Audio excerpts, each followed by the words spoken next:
You are not afraid, but the feeling is peculiar.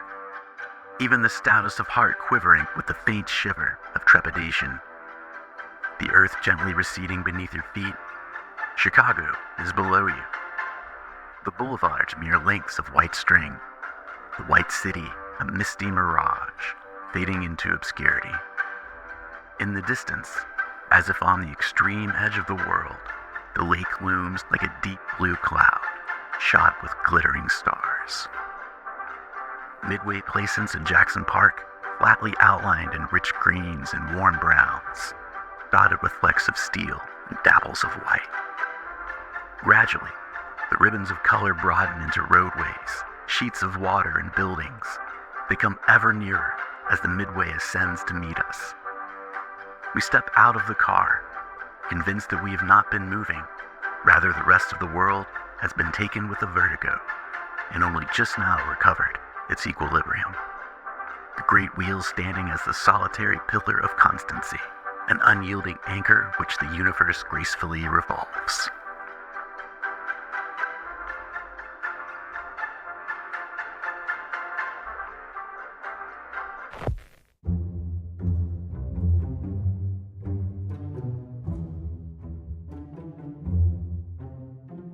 In April of 1890, after a series of thoughtful deliberations and impassioned proposals, the World's Fair Selection Committee cast their decisive vote.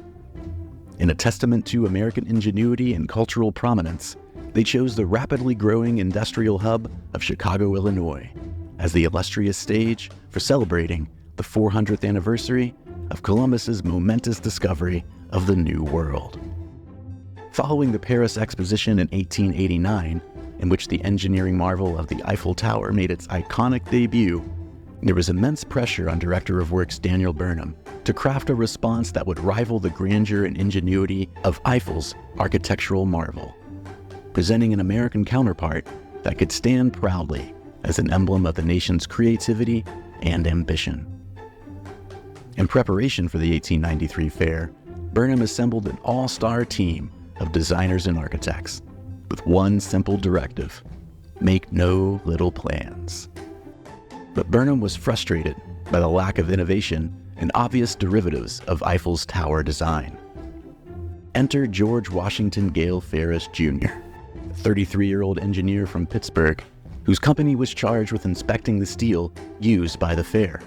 Ferris had a vision: a massive, revolving steel wheel, adorned with carriages, raising and lowering its passengers in a smooth, circular journey. Sharing the idea with Burnham, the architect of the fair balked, expressing concerns over the apparent fragility of the design. A modest, thoughtful-looking man with a kindly, unassuming bearing and a drooping mustache covering his determined mouth. Ferris spent $25,000 of his own money on safety studies, hired more engineers, and recruited investors, returning to Burnham with his findings. On December 16, 1892, duly impressed by Ferris's exhaustive design, Burnham chose the Great Wheel to rival Eiffel's creation.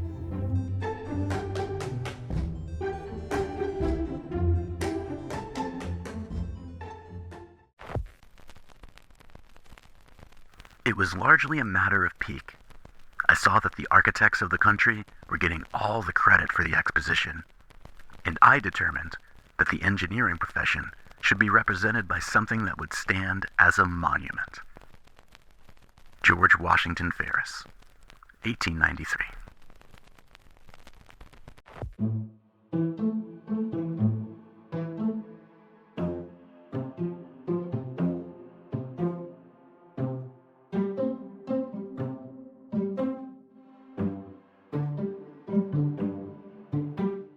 Conceived, planned, and with the various parts crafted according to the inventor's vision, the Great Wheel was now poised for assembly.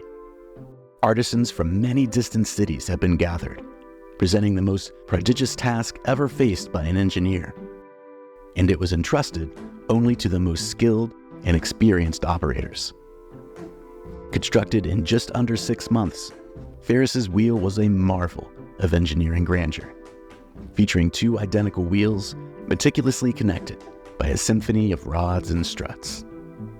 Encompassing this grand framework was a circle of lighter beams, linked by a web of intricate trusswork spanning 40 feet. Inspired by the design of the humble bicycle wheel, perhaps no factor was more important in its success than the great 56-ton axle from which it hung. Produced in Bethlehem, Pennsylvania, its imposing 45-foot long by 3 feet wide measurements was the largest piece of steel ever forged at the time. Supported by 2 towers 137 feet high, bolted into 20 feet of concrete, it was said to be capable of withstanding gales of 100 miles per hour or more without effect. Over 800 tons of steel and 500,000 feet of lumber were used to construct the immense shapes, plates, channels, and rods that made up the structural work of the wheel. The incredible skill and precision of the laborers and artisans tasked with bringing Ferris's vision to fruition was evident in the Great Wheel, which upon completion was 250 feet in diameter, 825 feet in circumference, and 30 feet in width. At its peak, it stood an imposing 265 feet tall. Each carriage spanned 27 feet in length, 13 feet in width, and 9 feet in height, substantially larger than the typical streetcar of the era. It accommodated 36 passengers who were evenly distributed around its perimeter and seated on revolving wire chairs. They enjoyed the panorama through 5 expansive plate glass windows. A conductor was assigned to oversee the doors, ensure order, and provide information, enhancing the overall experience. Each carriage weighed 13 tons, with an additional 3 tons when fully occupied. With all carriages at capacity, the wheel could carry approximately 3,000 people. Altogether, including the carriages and passengers, the total weight approached 1,200 tons.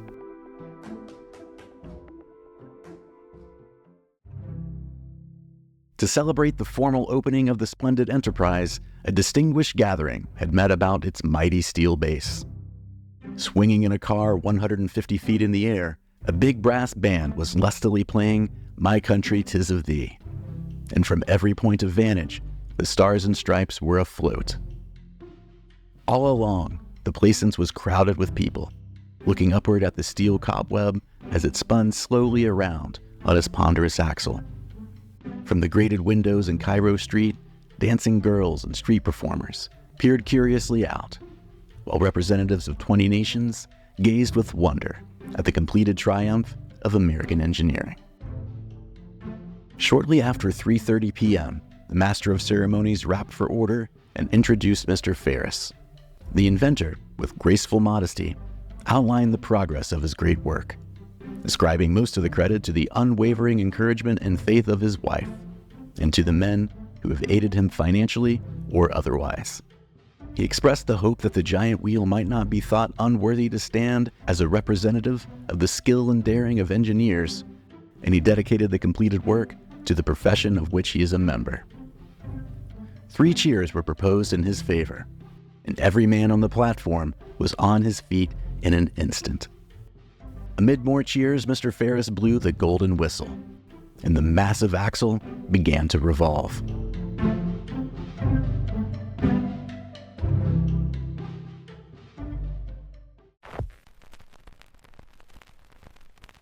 As the delicate outline of this great wheel has already made its mark on the landscape, so will the name of its inventor be indelibly etched into the history of engineering in this country. This marvel symbolizes a significant leap in American ingenuity and ambition, representing the extraordinary blend of our creativity and determination and its impact on the modern world.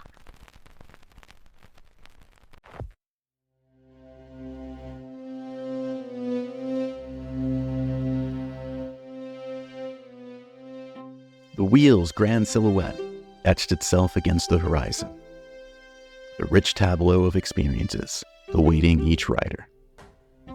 The ticket turnstile, the stairs to the platform where they met the rim of the wheel, the resplendent cars poised to embark, the dizzying lattice of steel rods stretching skyward above them. Each ascent surpassing the observer's most resplendent fantasies of the metropolis below, transformed the white city into a mosaic of colors and forms. Illuminated by 12,000 electric lights, the wheel at night transformed into a radiant circle of fire, at once dazzling and formidable, leaving an indelible mark on all who experienced it. In that exalted domain, the riders found refuge from their everyday hardships. If only for 20 minutes, they found a reprieve from the oppressive reality of long hours and meager wages, the violent clashes with police over labor disputes, the corruption of the wealthy elite, the threat of contaminated water and limited access to safe and healthy food. In those fleeting moments, suspended amidst the grandeur of the sky, they were free, enraptured by the boundless marvel that enveloped them.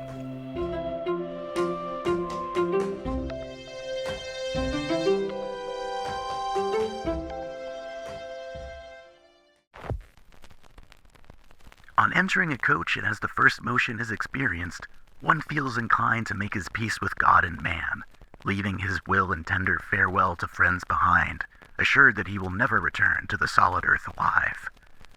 I felt as if my last hour had come. This reaction is not entirely unexpected, given that two women succumbed to their fears in a swoon, while a man overcome with frenzy endeavored to leap from the carriage, obliged to rely on the steadfast grip of his companion in order to keep himself from certain peril. Nobody but the man in the moon, as he spins through space on his fiery chariot, ever took so strange a ride.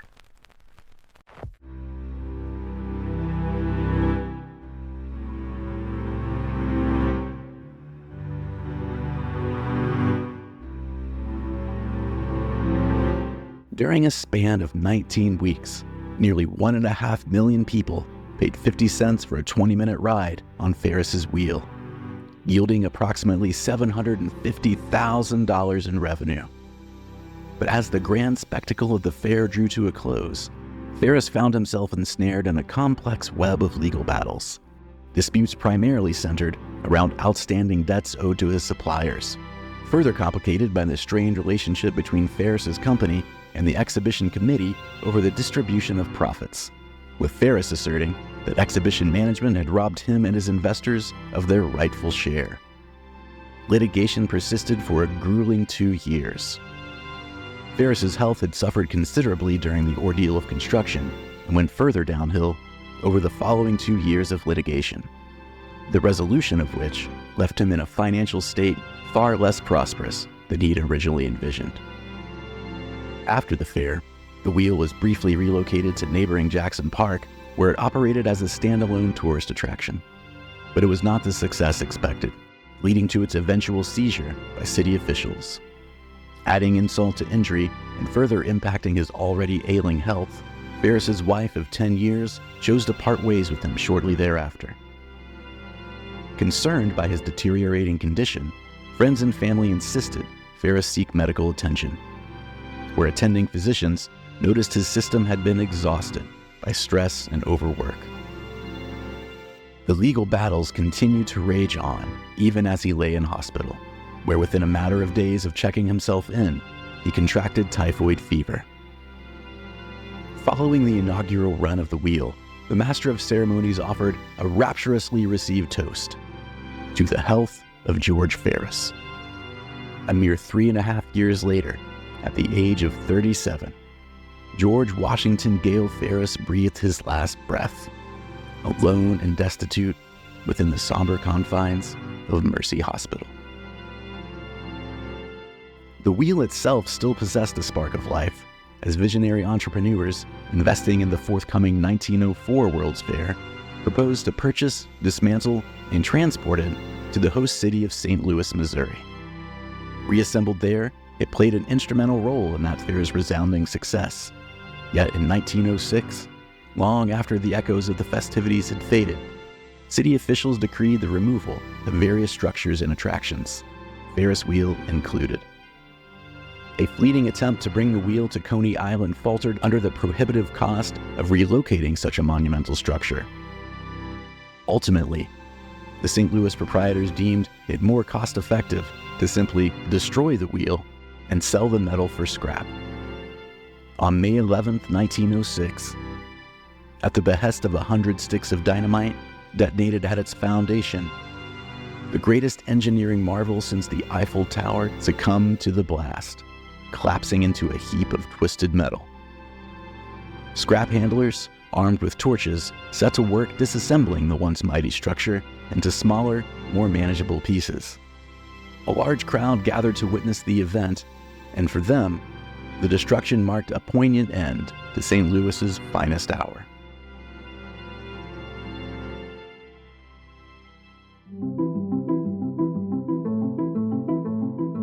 The Ferris wheel needs no eulogist. It stood a wonder and admiration to the nations that gathered at the 1893 World's Columbian Exposition.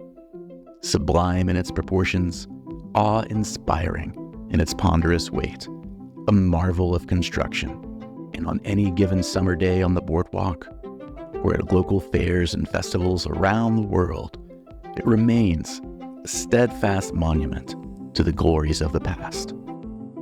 A delicate giant, spinning its timeless tale, cradling the hopes and dreams of its passengers with each turn. Amidst the joyous screams from the tilt-a-whirl, the heady aroma of funnel cakes and churros, lovers steal kisses, friends banter, and children delight in small laughter.